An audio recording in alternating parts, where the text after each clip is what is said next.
Hello everyone, आज हम करें components required in curriculum development. कौन कौन से कंपोनेंट्स रिक्वायर होते हैं।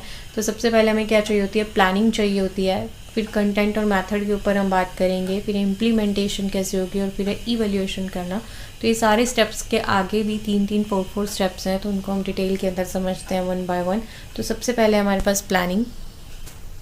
तो प्लानिंग में हमारे पास 3 स्टेप्स हैं। तो सबसे पहले है इसके अंदर आइडेंटिफाई प्रॉब्लम्स एंड नीड्स, कि जितनी भी हमारे पास बच्चे की नीड या फिर सोसाइटी के अकॉर्डिंग हमारे एम है, ऑब्जेक्टिव्स हैं, उनको हम आइडेंटिफाई करते हैं। तो ये 10 भी हो सकते हैं, 20 भी हो सकते हैं, ज़्यादा भी हो सकते हैं इश्यूज़ जो हैं। अभी हमने यहाँ पे मेन ऑब्जेक्ट जो है उसको डिफाइन नहीं किया है कि हम किसके बेस के ऊपर करिकुलम बनाने वाले हैं। अभी हमने बहुत सारी प्रॉब्लम्स यहाँ पे इकट्ठी कर ली हैं। अब फिर उसके बाद टीम तैयार की जाती है, ठीक है, इसके अंदर। और वो टीम मैंने इनको सबको कीवर्ड्स के अंदर लिखा है, आपको इनको डिफ़ाइन करना है। मैं इसमें बता ही रही हूँ कि आपको क्या क्या लिखना है। तो ये इजी वे आपके लिए लर्न करने के लिए भी कि इसके अंदर हमें क्या करना है कि रोल नंबर ऑफ जो टीम मेंबर्स की सिलेक्शन है उनको करना, सिलेक्ट करना, फिर उनके वर्क को डिसाइड करना, उनके रोल को डिसाइड करना। तो वो हम इसके अंदर करते हैं। फिर हमारे पास थर्ड स्टेप के अंदर हम क्या करते हैं कि एक असेसमेंट को कंडक्ट किया जाता है कि एक ऑब्जेक्ट जो हमें चूज़ करना है उसके लिए जो टीम मेंबर्स हैं, ठीक है, उनकी असेसमेंट कह सकते हैं कि डिफरेंट जो टेक्निक्स हैं उनके द्वारा असेसमेंट कह सकते हैं। ये कंडक्ट की जाती है कि कौन सा हम ऑब्जेक्टिव लें, ठीक है। फिर जब असेसमेंट कंप्लीट हो जाती है तो उसको एनालिसिस किया जाता है उस असेसमेंट का कि क्या गैप है, क्या नीड है, क्या इशू को हम उठा सकते हैं। Out of so many issues कौन सा ऑब्जेक्टिव हम मेन जो है वो उठा सकते हैं। अब हमारे पास कंटेंट एंड मेथड, इसमें भी फर्दर हमारे पास 3 स्टेप हैं, जिसमें सबसे पहले हो गया डिफाइन ऑब्जेक्टिव। अब हमारे पास यहाँ पे ऑब्जेक्टिव है। अब ऑब्जेक्टिव को जब डिफ़ाइन कर लिया जाता है तो उसके कंपोनेंट्स भी देखे जाते हैं कि क्या क्या कंपोनेंट्स की हमें आगे ज़रूरत पड़ेगी इस ऑब्जेक्टिव को फॉलो करने के लिए। उसको एनालिसिस किया जाता है। फिर जो है हम ओवरव्यू ले लेते हैं कि इसका एंड रिज़ल्ट क्या होगा, ठीक है, लर्निंग बिहेवियर हमें क्या मिलेगा, आउटपुट क्या मिलेगी। क्योंकि जैसे ही हम कोई भी चीज़ डिसाइड करते हैं तो डेफिनेटली हम उसका रिजल्ट लेकर भी चलते हैं कि ये रिजल्ट इसका हमें मिलेगा। तो ओवरऑल ओवरव्यू हम इसका यहाँ पे कवर कर लेते हैं। फिर है हमारे पास सिलेक्शन ऑफ कंटेंट। सिलेक्शन किया जाता है कंटेंट का। अब वो किसके बेस पे होगा, डेफिनेटली जो हमारा ऑब्जेक्टिव होगा उसी के बेस पे होगा, जो सब्जेक्ट मैटर होगा उसके बेस पे होगा, लर्नर की नीड उसके लर्निंग स्टाइल के ऊपर होगा, और हमारे पास क्या टाइम्स हैं, क्या रिसोर्सेज अवेलेबल हैं उसके ऊपर भी डिपेंड करता है। तो कंटेंट के चूज़ के बाद उस कंटेंट को कैसे क्लासरूम में परफॉर्म करना है उसके लिए हमें चाहिए होता है मेथड्स एंड एक्टिविटीज़, ठीक है। फिर हम वो ऐड ऑन करेंगे कि कौन सी एक्टिविटीज़ हम कौन से सब्जेक्ट मैटर के लिए यूज़ कर सकते हैं, कितना टाइम अवेलेबल होना चाहिए, कौन कौन से रिसोर्सेज हमें टीचर को अरेंज करने हैं उसके लिए।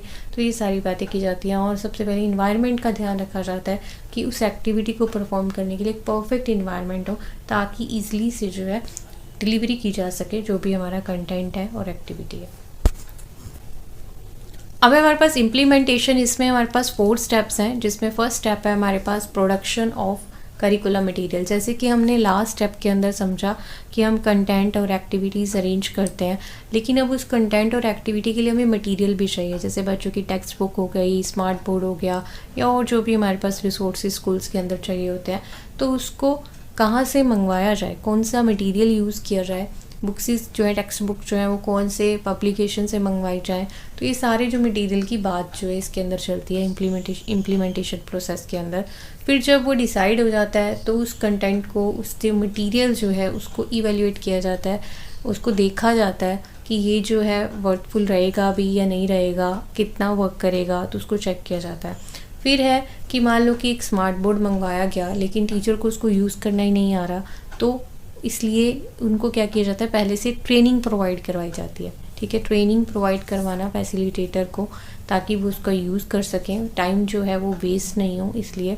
फिर है लास्ट स्टेप हमारे पास इसके अंदर इम्प्लीमेंटेशन, किस चीज़ का, जो भी करिकुलम यहाँ तक बना है तो उसके लिए स्ट्रेटजी और प्लानिंग करना प्रॉपर से कि कैसे इसको प्रमोट किया जाए पूरे, लेके कैसे इसको यूजेबल बनाया जाए, जो भी अब तक यहाँ तक हमने कर लिया है। नेक्स्ट स्टेप है हमारे पास इवैल्यूएशन।